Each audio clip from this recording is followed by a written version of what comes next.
నమస్కారం. సుఖీభవకు స్వాగతం. ఈరోజు సుఖీభవలో చేపలు ఆరోగ్యానికి ఎంతో మేలు. చలికాలంలో గుండె భద్రం. పండ్లు తింటే షుగర్ పెరుగుతుందా? గ్యాస్ట్రైటిస్తో బాధపడుతున్నారా? ఇంకా హెల్త్ టిప్. మనం రోజు తీసుకునే ఆహారంలో అన్ని రకాల పోషకాలు ఉంటేనే మన ఆరోగ్యం స్థిరంగా ఉంటుంది. అలాగే అన్ని రకాల వ్యాధుల నుంచి కూడా దూరంగా ఉండొచ్చు. ఈ క్రమంలో పండ్లు, కూరగాయల్ని నిత్యం తీసుకోవటం మంచిది. అలాగే చేపల్ని కూడా ఆహారంలో ఒక భాగంగా చేసుకోవాలి. చేపల్లో మన శరీరానికి అవసరమైన అన్ని రకాల పోషకాలు సమృద్ధిగా ఉంటాయి. ముఖ్యంగా చేపల్లోని ఒమేగా-3 రకం కొవ్వులు గుండె ఆరోగ్యానికి చాలా మంచిదని అనేక పరిశోధనలో ఇప్పటికే వెల్లడైంది. ఈ నేపథ్యంలో చేపల్ని తీసుకోవటం వల్ల లభించే ఆరోగ్య ప్రయోజనాల గురించి ఇప్పుడు తెలుసుకుందాం.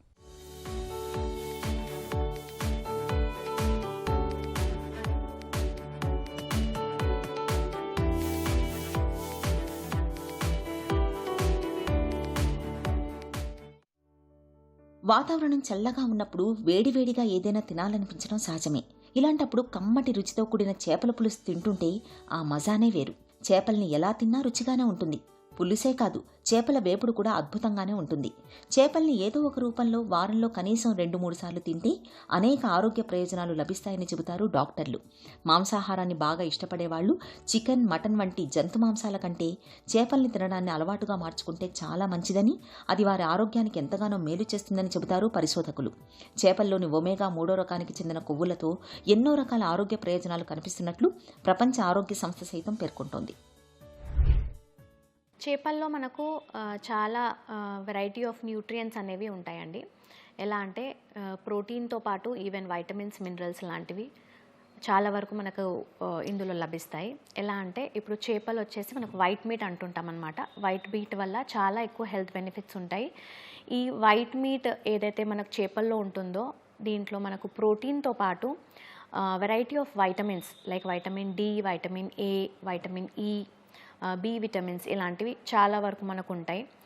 దీంతోపాటు ఈవెన్ మినరల్స్ అంటే selenium, zinc, iron, copper, lead ఇలాంటివి చాలా వరకు మనకు మన శరీరానికి ఏదైతే రెగ్యులర్ బేసిస్లో ఈ వైటమిన్స్, మినరల్స్ అనేవి అవసరం పడతాయో ఇలాంటివన్నీ మనకు ఫిష్లో చాలా వరకు ఉంటాయి అన్నమాట. చేపలు వచ్చేసి వైట్ మీట్ ఉంటుంది కాబట్టి వైట్ మీట్ అనేది ఈజీగా డైజెస్ట్ అవుతుంది.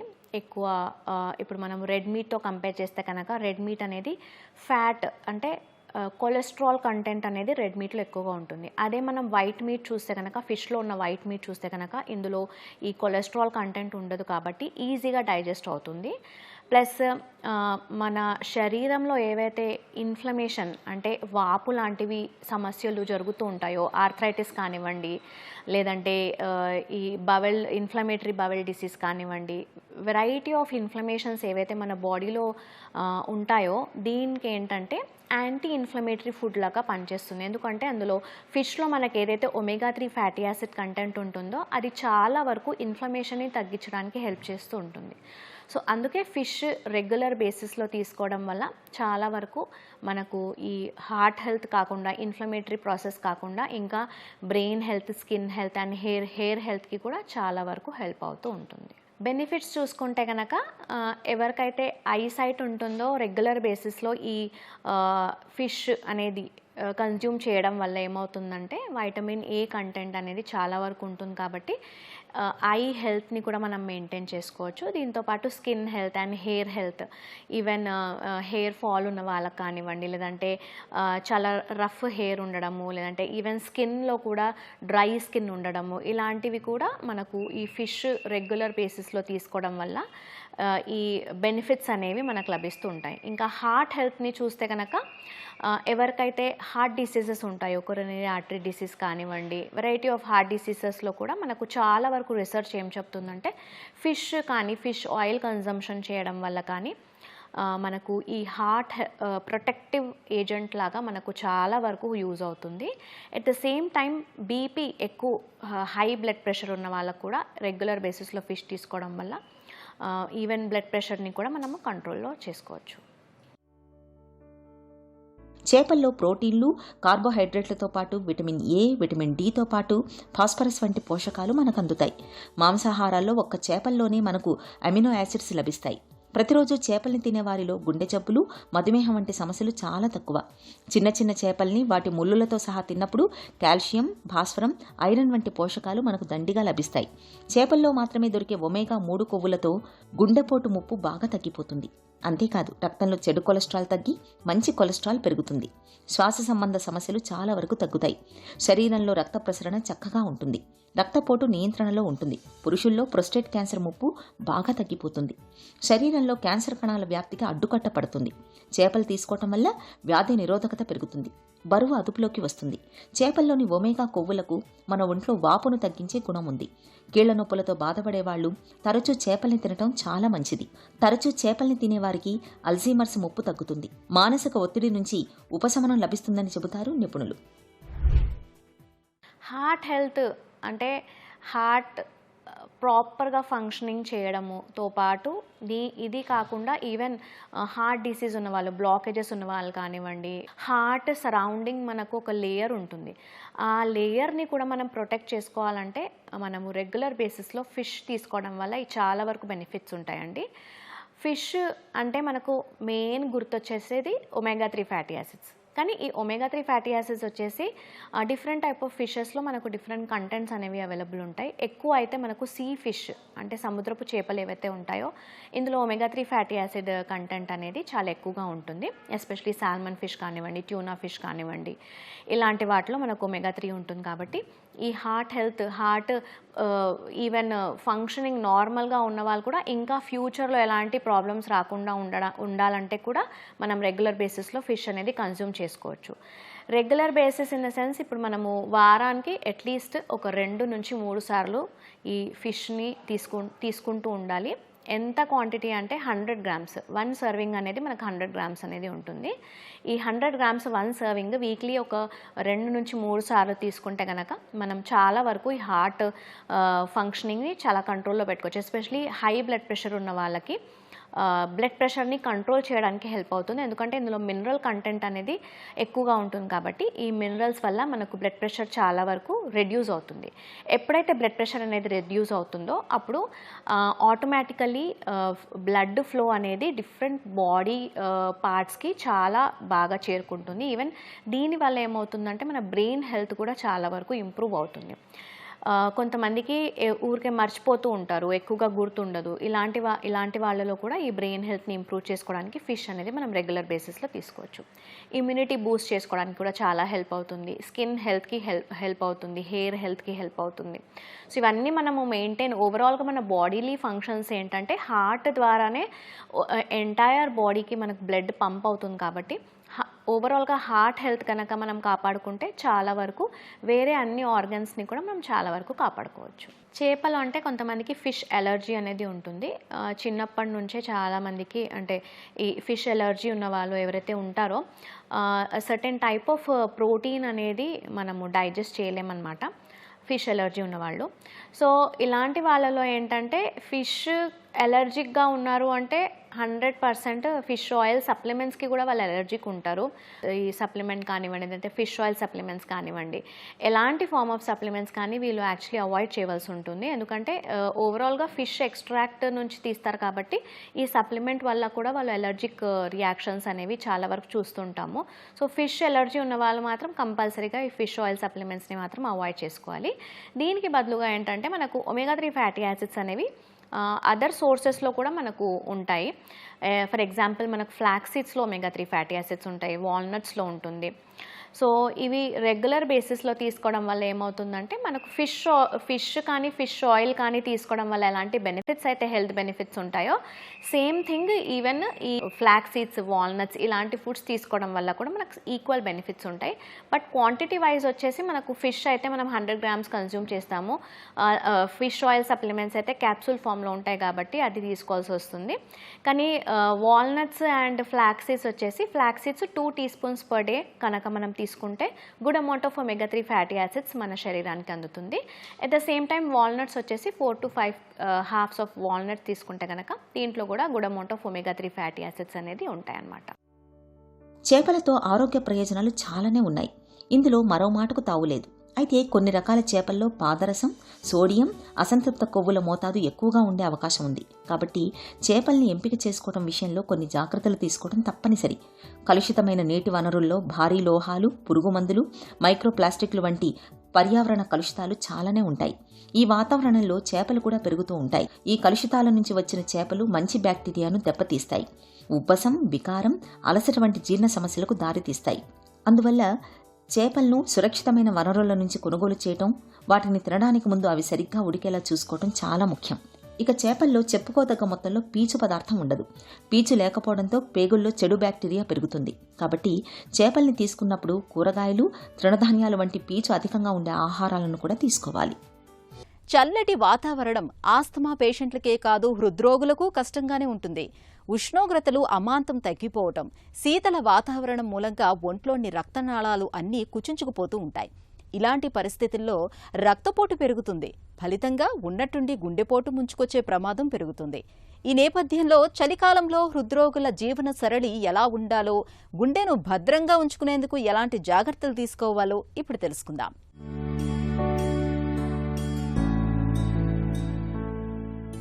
చలికాలంలో ఉష్ణోగ్రతలు తగ్గటం వల్ల హృద్రోగులకు అనేక సమస్యలు తలెత్తుతూ ఉంటాయి. తీవ్రమైన చలి బారి నుంచి శరీరాన్ని కాపాడేందుకు, శరీర ఉష్ణోగ్రతను స్థిరంగా ఉంచేందుకు రక్తనాళాలు సన్నగా కుచించుకుపోతూ ఉంటాయి. దీంతో గుండె నుంచి రక్తనాళాల్లోకి అధిక రక్తం ప్రవహిస్తుంది. ఇలాంటప్పుడు రక్తపోటు బాగా పెరుగుతుంది. అంతేకాదు, చలికాలంలో తగినంత సూర్యరశ్మి లభించకపోవడంతో శరీరానికి విటమిన్ డి కొరత ఏర్పడుతుంది. దీంతో కొలెస్ట్రాల్ శాతాలు పెరిగే అవకాశాలు ఉంటాయి. ఈ రెండు రకాల పరిస్థితుల మూలంగా చలికాలంలో హృద్రోగులకు గుండెపోటు వచ్చే అవకాశాలు బాగా ఎక్కువగా ఉంటాయి. ఈ ముప్పును తప్పించుకునేందుకు, గుండెను భద్రంగా ఉంచుకునేందుకు చలికాలంలో హృద్రోగులు ప్రత్యేకమైన జాగ్రత్తలు తీసుకోవాలి. వీలైనంత వరకు చలిలో బయట తిరగటాన్ని తగ్గించాలి. తప్పనిసరిగా బయటకు వెళ్లాల్సి వచ్చినప్పుడు మొత్తం శరీరాన్ని కప్పి ఉంచేలా ఉన్ని దుస్తుల్ని ధరించాలి. రక్తపోటు మందుల్ని ఎట్టి పరిస్థితుల్లోనూ మానకూడదు. ఆస్పిరిన్, సార్బిట్రేట్ మందుల్ని ఎల్లప్పుడూ అందుబాటులో ఉంచుకోవాలి. ఉదయం, సాయంత్రం వేళల్లో కాసేపైనా నీరెండకు కూర్చోవాలి. వాకింగ్కు వెళ్లేవారు సూర్యుడు ఉదయించిన తర్వాత వెళ్లటం మంచిది. ఛాతీలో నొప్పిగా అనిపించినా, ఆయాసం వస్తున్నా వెంటనే డాక్టర్ని సంప్రదించాలి. షుగర్ వచ్చిందని తెలియగానే మనలో చాలా మంది స్వీట్లతో పాటు కాఫీ, టీలకు స్వస్తి చెప్పేస్తూ ఉంటారు. పండ్లను సైతం దూరం పెట్టేస్తూ ఉంటారు. పండ్లు తియ్యగా ఉంటాయని, పండ్లు తింటే షుగర్ పెరిగిపోతుందని బలంగా నమ్ముతూ ఉంటారు. నిజానికి పండ్లు తింటే షుగర్ పెరిగిపోతుందనే నమ్మకంలో నిజం కొంతే అంటారు నిపుణులు. మామిడి, సపోటా వంటి కొన్ని రకాల పండ్లకు మాత్రమే రక్తంలో షుగర్ని పెంచే గుణం ఉంది. వాటికి దూరంగా ఉంటూ మిగతా పండ్లను నిరభ్యంతరంగా తినొచ్చని చెబుతారు డాక్టర్లు. మధుమేహులు తినదగిన పండ్లు ఏవో ఇప్పుడు తెలుసుకుందాం. మనం తీసుకునేటువంటి పళ్ళల్లో ఎక్కువ పిండి పదార్థం ఉండేది ఒక అరటిపండు, బనానా అన్నమాట. ఆ బనానాలో 27% అంటే 100 గ్రాముల మీరు అరటిపండు తిన్నట్లయితే 100 గ్రాముల బరువు ఉన్నట్లయితే దాంట్లో 27 గ్రాముల పిండి పదార్థం ఉంటుంది. అదే మీరు పోల్చుకోవాలంటే వరైనా, గోధుమైనా, మీరు జొన్నలైనా, రాగులైనా, సజ్జలైనా, తైదులైనా, అవిసెలైనా మీరు ఏం తిన్నా కూడా, ఎటువంటి ముడి ధాన్యాలు తిన్నా కూడా దాంట్లో 70-80% పిండి పదార్థం ఉంటుంది. దాంతో పోల్చుకున్నట్లయితే మనం తీసుకునేటువంటి అరటిపండు మీరు 1 కానీ 2 కానీ తీసుకున్నట్లయితే మీకు వచ్చేటువంటి పిండి పదార్థం 50 గ్రాములు మించి ఉండదు. 2 అరటిపండ్లు తింటే 50 గ్రాములు, 1 అరటిపండు తింటే 27 గ్రాములు. మిగతా పళ్ళన్నీ కూడా వీటికన్నా తక్కువ పిండి పదార్థం కలిగి ఉన్నాయి. ముఖ్యంగా ఇవాళ మీరు సీతాఫలం చూసుకున్నట్లయితే చాలా తక్కువ ఉంది. దాంట్లో 10%, 12% కన్నా ఎక్కువ లేదు. మామిడి పళ్ళల్లో కూడా 12-14%, 15% మించి లేదు. మీరు ద్రాక్ష పళ్ళు తీసుకున్నట్లయితే 12% మించి పిండి పదార్థం ఉండదు. కాబట్టి మీరు ఏ పండు తీసుకున్నా కూడా, బొప్పాయి పండు, యాపిల్ పండు, జామ పండు, ఎటువంటి తీసుకున్నా కూడా దాంట్లో 10-15% లోపే ఉంటుందన్నమాట పిండి పదార్థం. గ్లైసెమిక్ ఇండెక్స్ అంటాం. అంటే ఏంటంటే మీరు ఏదైనా ఒక పండు తిని వెంటనే రక్త పరీక్ష చేసుకున్నట్లయితే పెరుగుతుంది. అంటే ఎంత పెరిగినా మరీ వరి బియ్యం తిన్నంత పెరగదు, కానీ కొంత పెరుగుతుంది. దాన్ని గ్లైసెమిక్ ఇండెక్స్ అంటాం. రెండోది ఏంటంటే గ్లైసెమిక్ లోడ్ అంటాం. అంటే మీరు తీసుకునేటువంటి ఆహార పదార్థంలో ఎంత పిండి పదార్థం శాతం ఉన్నది అన్నది గ్లైసెమిక్ లోడ్ అది. కాబట్టి ఈ పళ్ళల్లో గ్లైసెమిక్ లోడ్ చాలా తక్కువగా ఉంటుంది. గ్లైసెమిక్ ఇండెక్స్ ఎక్కువగానే ఉంటుంది. అంటే ఆ రక్త పరీక్ష చేసుకున్నట్లయితే ఎక్కువగా కనిపిస్తుంది షుగర్. కానీ లోపల పిండి పదార్థం మాత్రం చాలా తక్కువ ఉంటుంది. కాబట్టి మీరు ఎవరు అనవసరమైన అపోహలు పెట్టుకుని ఆ పండు తినకూడదు, ఈ పండు తినకూడదు, ఇదే తినాలి, జామకాయ తినాలి, మామిడి పండు తినకూడదు, ఇలాగ అనవసరమైన అపోహలు పెట్టుకుంటారు. కొన్ని నారింజ పండు, ఆరెంజ్ అంటే కమల, అది పండు కాదు, అది అది సిట్రస్ ఫ్రూట్స్ అంటాం, ఇవి వేరు. పల్ప్ ఫ్రూట్స్ ఎక్కువ తినాలంటే బాగా పీచు పదార్థం ఉన్నటువంటి ఫ్రూట్స్ బాగా తినాలన్నమాట. అలాగే దానిమ్మ గింజలు, అనారు తింటే మంచిదని చెప్తారు, అలా కాదు, మీరు పల్ప్ ఉండాలి, పీచు పదార్థం ఎక్కువ ఉండాలన్నమాట. పనసపండు ఇవన్నీ కూడా షుగర్ పెంచుతాయి, గ్లైసెమిక్ ఇండెక్స్ ఎక్కువ, కానీ గ్లైసెమిక్ లోడ్ తక్కువ అనమాట. అన్నిటికన్నా గ్లైసెమిక్ ఇండెక్స్ ఎక్కువ ఉన్నటువంటి పండు గురించి ఆలోచించినట్లయితే ఇప్పుడు మనం వాటర్ మెలన్ మనం తీసుకుంటాం కదా, అందులో మీరు తాది కూల్ డ్రింక్ తాగినట్టే, తినగానే వెంటనే రక్తంలో గ్లూకోజ్ పెరిగిపోతుంది. కానీ దాంట్లో 5%, 6% తక్కువ పిండి పదార్థం ఉంటుంది. అంటే 100 గ్రాములు మీరు తిన్నట్లయితే అందులో 5 గ్రాములే షుగర్ ఉంటుందన్నమాట. కాబట్టి ఇలాంటి విషయాలన్నీ తెలుసుకుని అనవసరంగా డయాబెటీస్ ఉన్న వాళ్ళంతా కూడా పళ్ళు తినకూడదు అని చెప్పుకోవడం మంచిది కాదండి. తినే తిండి, తాగే నీరు కలుషితం కావటం వల్ల చాలా మంది తరచుగా గ్యాస్ట్రైటిస్ బారిన పడుతూ ఉంటారు. పొట్ట లోపల మ్యూకస్ పొర వాపు రావటాన్ని గ్యాస్ట్రైటిస్ గా చెప్పుకోవచ్చు. వాడుకలో దీన్నే అన్నకోశంలో పూతగా పిలుస్తూ ఉంటారు. అపరిశుభ్రమైన పరిసరాల కారణంగా సూక్ష్మజీవులు కుప్పలు తెప్పలుగా వృద్ధి చెందుతూ ఉంటాయి. ఈ కలుషిత పరిసరాలపై వాలే ఈగలు, దోమలు, బ్యాక్టీరియా, వైరస్ల వంటి వ్యాధికారకాల్ని చాలా తేలికగా ఆహార పదార్థాల్లోకి, తాగే నీటిలోకి చేరవేస్తూ ఉంటాయి. ఇలాంటి కలుషిత నీటిని, ఆహారాన్ని తీసుకున్నప్పుడు పొట్టలో గ్యాస్ట్రైటిస్ బాధలు పెరుగుతూ ఉంటాయి. వేధించే గ్యాస్ట్రైటిస్ కు పరిష్కార మార్గాల గురించి డాక్టర్ని అడిగి ఇప్పుడు తెలుసుకుందాం.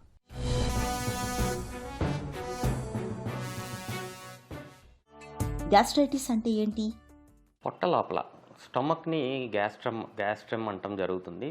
పొట్ట లోపల పూత, ఏదైనా కారణం చేత పూత వస్తే దీన్ని గ్యాస్ట్రైటిస్ అంటం జరుగుతుంది. గ్యాస్ట్రైటిస్ మనం ట్రీట్ చేయకుండా వదిలేస్తే ఇది అల్సర్కి దారితీసే అవకాశం ఉంటుంది. సో అల్సర్ కన్నా ముందు వచ్చే పరిస్థితినే మనం గ్యాస్ట్రైటిస్ అంటాం. పొట్ట లోపల పూత ఏ కారణం చేతైనా రావచ్చు. మోస్ట్ ఇంపార్టెంట్ హైయెస్ట్ రీజన్ ఏంటి అంటే హెలికోబాక్టర్ పైలోరీ అనే ఒక బ్యాక్టీరియా వల్ల గ్యాస్ట్రైటిస్ వస్తుంది. రెగ్యులర్గా పెయిన్ కిల్లర్స్ అంటే non steroidal anti inflammatory drugs అనే మందులు తీసుకుంటే గ్యాస్ట్రైటిస్ వచ్చే అవకాశం ఉంటుంది. ఇవి ముఖ్యంగా గ్యాస్ట్రైటిస్కి కారణమైన 85%లో హెలికోబాక్టర్ పైలోరీ, 10-15% ఎన్ఎసైడ్స్ రెగ్యులర్ యూసేజ్, ఈ 2 గ్యాస్ట్రైటిస్కి ముఖ్యమైన కారణాలు. గ్యాస్ట్రైటిస్ లక్షణాలు ఎలా ఉంటాయి? గ్యాస్ట్రైటిస్ సిమ్టమ్స్ ముఖ్యంగా కడుపులో మంటగా ఉండటం, కడుపు ఉబ్బరంగా ఉండటం, కొంచెం తినగానే కడుపు నిండిపోయినట్టు అనిపిస్తాం, అర్లీ సెటైటీ అంటారు. అండ్ కొంచెం తిన్న తర్వాత ఎక్కువసేపు మళ్ళీ ఆకలి లేకపోవటం, ఆకలి మందగించడం, ప్రొలాంగ్డ్ సెటైటీ అంటారు. ఇలా రకరకాల సిమ్టమ్స్తో గ్యాస్ట్రైటిస్ ప్రజెంట్ అయ్యే అవకాశం ఉంటుంది. ఎక్కువ శాతం మందిలో మనం చూసేది కడుపులో మంట, కడుపులో నొప్పి. గ్యాస్ట్రైటిస్ తాలూకు తీవ్రస్థాయి సమస్యలు ఎలా ఉంటాయి? గ్యాస్ట్రైటిస్ని ట్రీట్ చేయకుండా, ఏ కారణం చేత గ్యాస్ట్రైటిస్ వచ్చిందో మనం తెలుసుకోవాలి, ట్రీట్ చేయాలి. ఒకవేళ ట్రీట్ చేయకపోతే ఈ గ్యాస్ట్రైటిస్ దీర్ఘకాలికంగా ఉన్న వాళ్ళలో గ్యాస్ట్రిక్ అల్సర్, డియోడినల్ అల్సర్ అంటే పొట్ట లోపల పుండు, చిన్నపేగు మొదటి భాగమైన డియోడినంలో పుండ్లు వచ్చే అవకాశం ఉంటుంది. ఈ గ్యాస్ట్రైటిస్ని దీర్ఘకాలికంగా మనం ట్రీట్ చేయకపోతే గ్యాస్ట్రిక్ క్యాన్సర్, పొట్ట లోపల క్యాన్సర్ వచ్చే అవకాశం ఉంటుంది. హెలికోబాక్టర్ పైలోరీ గ్యాస్ట్రైటిస్ కాజ్ చేస్తుంది. గ్యాస్ట్రైటిస్ తర్వాత గ్యాస్ట్రిక్ అల్సర్ కాజ్ చేస్తుంది. అప్పటికి కూడా మనం తెలుసుకోకపోతే, ట్రీట్ చేసుకోకపోతే గ్యాస్ట్రిక్ క్యాన్సర్, పొట్టలో క్యాన్సర్ వచ్చే అవకాశం ఉంటుంది. సో రకరకాల కాంప్లికేషన్స్లో ముఖ్యమైన complication gastric ulcer and gastric cancer. Gastric ulcer కొన్నిసార్లు బ్లీడింగ్ అంటే రక్తవాంతులు, రక్తస్రావం కలిగించి రక్తవాంతులు వచ్చే అవకాశం చాలా ఎక్కువగా ఉంటుంది. వెరీ రేర్గా గ్యాస్ట్రిక్ అల్సర్ కొన్నిసార్లు పర్ఫరేషన్ అయ్యి ఎక్యూట్ ఎమర్జెన్సీ అంటే పొట్ట లోపల చిల్లు, చిన్న పేగు లోపల చిల్లు పడే అవకాశం కూడా ఈ అల్సర్ వల్ల వచ్చే అవకాశం ఉంది. గ్యాస్ట్రైటిస్కు చికిత్స ఎలా ఉంటుంది? ముఖ్యంగా గ్యాస్ట్రైటిస్ మనం మాట్లాడుకుంటే వీళ్ళు ఏమేమి ట్యాబ్లెట్స్ తీసుకుంటున్నారు, వీళ్ళు తీసుకునే మందుల వల్ల ఏమన్నా గ్యాస్ట్రైటిస్ వస్తుందా అనేది ఇనిషియల్గా మనం చూసుకుంటాం జరుగుతుంది. ఈ మధ్య కాలంలో యంగ్స్టర్స్లో మోస్ట్ కామన్గా బయట ఆహారం తీసుకుంటాం వల్ల ఈ హెలికోబాక్టర్ పైలోరీ అనేది చాలా ఎక్కువగా చూస్తాం జరుగుతుంది. నార్మల్గానే భారతదేశంలో ఈ హెలికోబాక్టర్ పైలోరీ అనే బ్యాక్టీరియల్ ఇన్ఫెక్షన్ చాలా కామన్. ఈ మధ్యకాలంలో బయట ఆహారం తీసుకుంటాం చాలా ఎక్కువగా ఉండటం వల్ల ఈ హెలికోబాక్టర్ పైలోరీ ఇన్సిడెన్స్ చాలా పెరిగిపోయి ఈ గ్యాస్ట్రైటిస్ కడుపుకి సంబంధించి ఏ ఇబ్బంది ఉన్నా 80% మందిలో మనం ఈ హెలికోబాక్టర్ పైలోరీని కనుగొనటం జరుగుతుంది. ఈ హెలికోబాక్టర్ పైలోరీ అనేది ఒక రకమైన బ్యాక్టీరియల్ ఇన్ఫెక్షన్. దీర్ఘకాలికంగా మన కలుషితమైన ఆహారం నీరు ద్వారా పొట్ట లోపలికి చేరుకుని దీర్ఘకాలికంగా పొట్ట లోపలుండి ఎక్సెసివ్గా నార్మల్ కన్నా 4-5 రెట్లు అధికంగా యాసిడ్ని తయారు చేస్తాం జరుగుతుంది. ఈ యాసిడ్ తయారవటం వల్ల గ్యాస్ట్రైటిస్ రావటం, గ్యాస్ట్రిక్ అల్సర్స్ రావటం అనేది మనం చూస్తాం జరుగుతుంది. వీళ్ళల్లో మనం ఎండోస్కోపీ చేసుకుని ఈ హెలికోబాక్టర్ పైలోరీ ఇన్ఫెక్షన్ ఉందా లేదా అనేది కనుక్కొని ఈ హెలికోబాక్టర్ పైలోరీని కంప్లీట్గా క్లియర్ చేసుకుంటే గ్యాస్ట్రైటిస్ కంప్లీట్గా తగ్గిపోయే అవకాశం ఉంటుంది. ఎన్ఎస్ఐడ్స్, పెయిన్ కిల్లర్ ట్యాబ్లెట్స్ కానీ ఇంకా ఇతరత్రా కొన్ని రకాల మాత్రల వల్ల కూడా గ్యాస్ట్రైటిస్ ఎక్కువగా ఉంటుంది. సో ఈ గ్యాస్ట్రైటిస్ ఉన్న వాళ్ళల్లో వీరు ఏ మందులు తీసుకుంటున్నారు అనేది మనం చెక్ చేసుకుని అవసరమైతే ఆ మందులు మానేస్తే గ్యాస్ట్రైటిస్ తగ్గే అవకాశం చాలా ఎక్కువగా ఉంటుంది. హెలికోబాక్టర్ పైలోరీ ముఖ్యంగా ఈ గ్యాస్ట్రైటిస్కి ముఖ్యమైన కారణం హెలికోబాక్టర్ పైలోరీకి 14 రోజులు కోర్సు యాంటీబయాటిక్ యాంటాసిడ్ కాంబినేషన్లో 14 days కోర్స్ ఇస్తే హెలికోబాక్టర్ పైలోరీని కంప్లీట్గా క్లియర్ చేసుకోవచ్చు. యాంటాసిడ్ ట్యాబ్లెట్స్ దాని తర్వాత 4 నుంచి 6 వారాలు రోజుకొకటి చొప్పున ఇస్తే కంప్లీట్గా ఈ గ్యాస్ట్రైటిస్, గ్యాస్ట్రిక్ అల్సర్స్ ఉండగానే కంప్లీట్గా క్లియర్ అయిపోయే అవకాశం ఉంటుంది. గ్యాస్ట్రైటిస్ను నివారించుకోవచ్చా? ముఖ్యంగా గ్యాస్ట్రైటిస్కి కారణం హెలికోబాక్టర్ పైలోరీ, కలుషితమైన ఆహారం, నీరు. సో కలుషితమైన ఆహారం, నీరు తీసుకోకుండా బయట ఆహారం తినటం మానేస్తే హెల్దీ ఫుడ్, ఫ్రెష్గా చేసింది ఇంట్లో చేసిన ఆహారం తీసుకుంటే ఈ హెలికోబాక్టర్ పైలోరీ నుంచి మనం కాపాడుకునే అవకాశం ఉంటుంది. ఈ ఇన్ఫెక్షనే ముఖ్యంగా గ్యాస్ట్రైటిస్కి కారణం. ఇన్ఫెక్షన్ రాకుండా హెల్దీ ఫుడ్ హ్యాబిట్స్ ముఖ్యంగా ఇంపార్టెంట్. పెయిన్ కిల్లర్స్, ఇతరత్ర మెడికేషన్స్ దీర్ఘకాలికంగా తీసుకోకుండా ఉంటే ఈ గ్యాస్ట్రైటిస్, డ్రగ్ ఇండ్యూస్ గ్యాస్ట్రైటిస్ రాకుండా ఉండే అవకాశం చాలా ఎక్కువగా ఉంటుంది. గ్యాస్ట్రైటిస్తో బాధపడుతున్నప్పుడు ద్రవాహారాల్ని ఎక్కువగా తీసుకోవాలి. సాత్విక ఆహారం పొట్టకు మేలు చేస్తుంది. పొట్టలో గ్యాస్ట్రైటిస్ బాధలు ఎంతకీ తగ్గనప్పుడు ఆలస్యం చేయకుండా డాక్టర్ని సంప్రదించి తగిన వైద్య సాయం తీసుకోవాలి. చిన్న చిట్కా మీకోసం. చలికాలంలో చర్మాన్ని మృదువుగా ఉంచుకునేందుకు స్నానం చేయటానికి అరగంట ముందుగా వాజిలిన్ లేదా పెట్రోలియం జెల్లీని ఒంటికి పట్టించండి. ఆపై గోరువెచ్చటి నీటితో స్నానం చేయండి. చర్మమంతా మృదువుగా, సున్నితంగా మారుతుంది.